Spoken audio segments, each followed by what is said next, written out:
Masayang-masaya ang mga fans at supporters ng Ekonin dahil sa magandang balitang lumabas sa social media.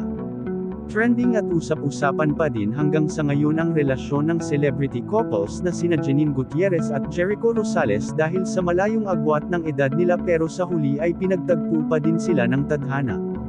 Ibang klaseng pagpapakilig ang dala nila sa kanilang mga tagahanga, at kitang-kita mo ang chemistry at saya ng kanilang tambalan. Samantala mainit na pinag-uusapan ngayon ang kasalan na naganap sa isang proyekto na kanilang ginagawa. Halos mahimatay ang mga fans sa sayang nadarama dahil sa wakas ay natupad din ang kanilang hinihiling na magtambol ang dalawa sa isang proyekto na tila romantikong eksena na kanilang ginagawa. Sa ngayon ay excited na ang mga fans ng Ekonin na mapanood ang nasabing proyekto. Tiyak daw na madami ang tatangkilik at manunood lalo na ng mga fans at solid supporters ng dalawa. Sana daw ay totoong kasalan na ang naganap.